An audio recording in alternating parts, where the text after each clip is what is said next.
The CP Republic is brought to you by Smart and Talk and Text. And welcome to the latest episode of the CP Republic. Ako po si BR. And ako po si Jam.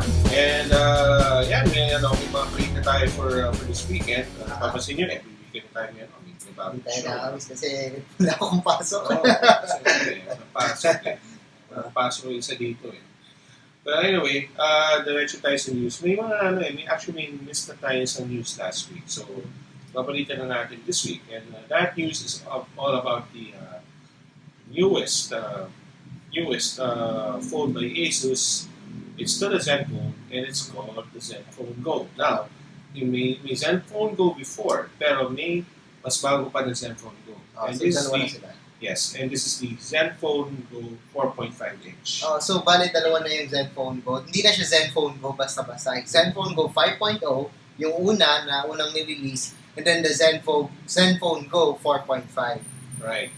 So, ano ba meron sa kakaiba ng 4.5 sa 5-inch GO? Okay, so aside dun sa size na 5.0 compared sa 4.5, meron din tong Snapdragon 200 processor this time.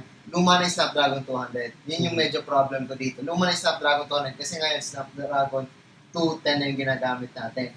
Compared kay Zenfone GO na 5.0, gumagamit siya ng MediaTek 6580 na processor.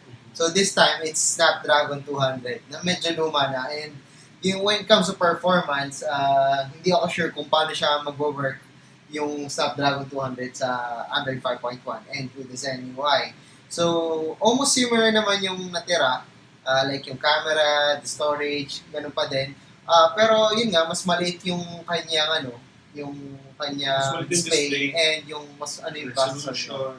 Yes. Yeah, yung display quality. Pero this is actually not for the entry. Well, it looks entry level, no. But ito pinakamurang Zenfone. Pero not really, hindi yung entry level na parang sa my phone, my 28, no, or sa sa Cherry na Flare Light 2. This is more advanced, of course, but this is more for the intermediate na the user na nag-graduate na sa mga murang smartphones. Yes. This is still this is actually more affordable than the original Zenfone GO na 5-inch. No? Sa mga first-time smartphone users, mga bata siguro, Actually, bagay ito sa mga bata. kasi ang dami yung colors na available. Yeah. Merong blue, may ito. Even mga teenager, when you say bata, mga teenagers, no, or even mga kakapasok ng college. O yung mga gusto lang talaga, kasi may mga tao na gusto lang na smartphones, gusto lang mag-Facebook, Twitter. This can do mga basic social simple networks. games, actually. Yes, simple games. Kaya na yan. Basics ng smartphone, kaya ng Zenfone GO 4.5 naman. That wouldn't be a problem sa Yeah, smartphone. the specs are quite decent naman. When of course, for us, for mga compared sa local brands. advanced na, syempre, inano namin yung specs, parang pinapapano na lang sa amin. Pero for the intermediate users, yung tipong alam na nila ang ginagawa na sa mga phones nila, and hindi naman ganun kamahal at the same time, then the Zenfone GO 4.5 is actually good, it's a good alternative. And may mga tao rin na naghahanap siguro ng mga intermediate na intermediate na smartphones na international brand. Yes. That is ASUS, and they're only selling this for $5,995. And yung design niya is similar sa mga... 3995 pala. Sorry. Yung Zenfone GO 5 pala. So the Zenfone 4.5 retails for $3,995, and that's for me, that's a pretty good price. For a brand na ASUS. Yes, may mga octa-core. We're aware that there are prices at $3,995 na mga octa-core from Cherry Mobile and my Cherry iPhone. nga yata may pinakamura ngayon. Pero this is not octa-core, but the prices, the specs are decent. It's from international brand.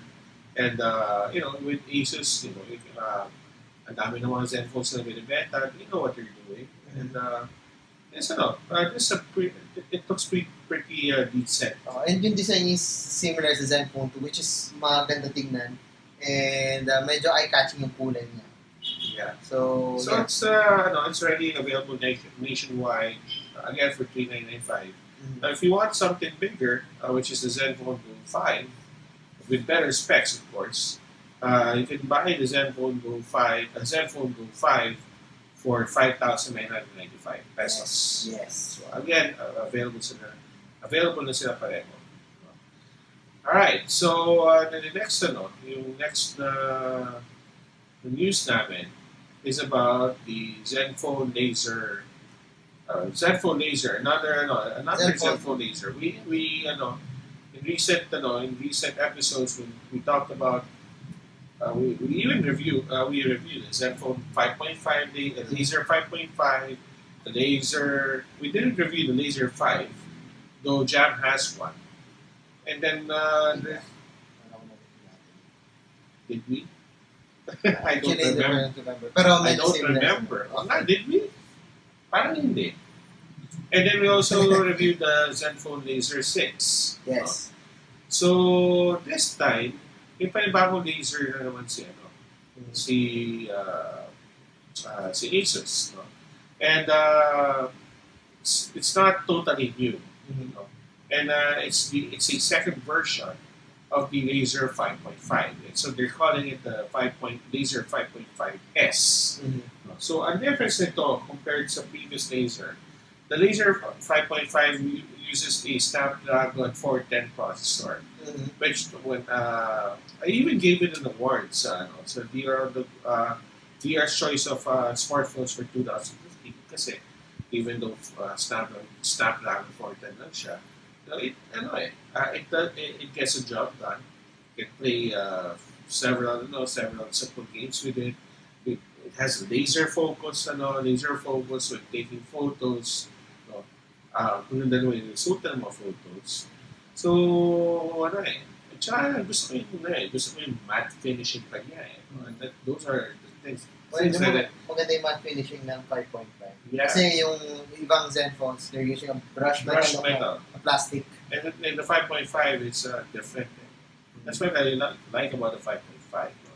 Now the second edition of the Laser 5.5, it has an updated processor. It's now using the Snapdragon 650, Mhm. which is the parang pinakamataas sa mid-range na price na smartphones. Yes. And di ba 3 gigs of RAM pa rin yung before? Alam mo 3 gigs of RAM pa rin? Alam ko 3 It still has 5.5-inch display. It still has 1280 by 720 display. No? And then, of course, it still has a laser autofocus. Pero yun nga, ano niya is And the battery also still has 3,000 mAh. So, dahil pa yung bago. Pero yun nga, siguro maganda yung benta ng Laser 6.0. Di ba Snapdragon 650? Siguro, 616 yun. 616 nga pala. Oh yeah, that's the first smartphone sa Pilipinas na may Snapdragon 616. Pero yung kasing performance sa 615 and 616, medyo maliit lang yung difference. Siguro, maraming users nag-crave na gusto pa nila ng more power sa Zenfone Laser 5.5 na. So yeah, we have the Laser 5.5S. Kala ko nga i-release sila dito is yung 625 Hindi yung 625 yung release nila. Okay, so sa atin is 32 gig ba yung RAM? 32 gig ba yung storage mo? From what I remember, yes. It's, Okay, so talagang 3 gigs of I think it's of RAM. Kaya nga, tutuwa nga ako sa kanya, sa specs niya. So, medyo okay naman yung specs niya, yung 5.5. It's basically making a 615 processor, which of course is faster. 2 gigs lang. 2 gigs lang yung Yung, Which one? Yung, The old Acer? yeah. 2 gigs lang. Oh, really? Pero maganda yung performance niya for 2 gigs. Diba nalagay natin before medyo mabilis siya. Pero tapos pala 16 gig.